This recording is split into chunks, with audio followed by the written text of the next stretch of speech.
Tired of manually assigning permissions to every single user? Learn how to add users to a public group in Salesforce in under 5 minutes. We will start from the home screen, set up a brand new group, and walk through adding members step by step.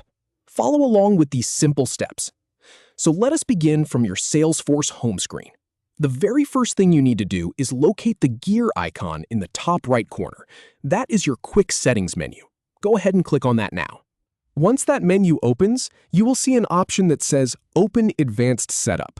This is the back end of Salesforce, where you manage all your users and security settings. Click on that to enter the setup area.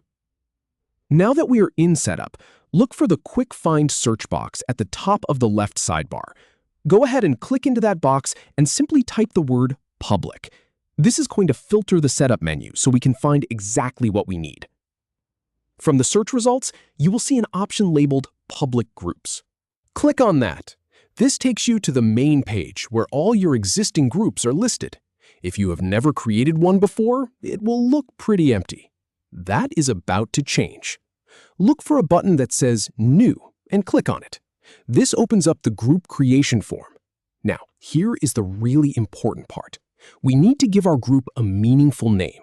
Start with the label field. This is the name that everyone will see when they look at sharing rules or permission sets. Type something descriptive that makes sense for your team. For example, Sales Team West or Customer Support Tier 1. Right below that is the group name field. This is the unique name that Salesforce uses internally. Now, a quick tip here. Salesforce will often auto-populate this based on what you typed in the label field, but you can also type it yourself. Just make sure it does not have any spaces or special characters. Underscores are usually fine. Now for the fun part, finding the search field on this page. Start typing in the name of the person you want to add. But here is a trick I have learned from doing this a lot. By default, the search might be looking at the wrong thing. So take a moment to check the drop-down next to the search field. Change the search category from whatever it is set to and select Users instead. This makes sure you are searching through your user list and not roles or other groups. Once you have switched it to Users, type in the name of the person you want to add.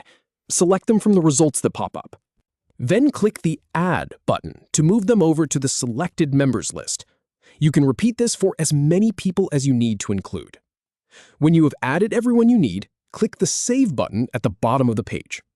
Salesforce will process that and take you back to the list of public groups. You should now see your new group listed there with all those users inside. And that is it. You have just saved yourself a ton of time by setting up a public group instead of manually assigning permissions one by one. Now, every time you need to grant access to a report, a folder, or an object, you just point your sharing rule at this group. It makes life so much easier. Give it a try and see how much smoother your workflow gets.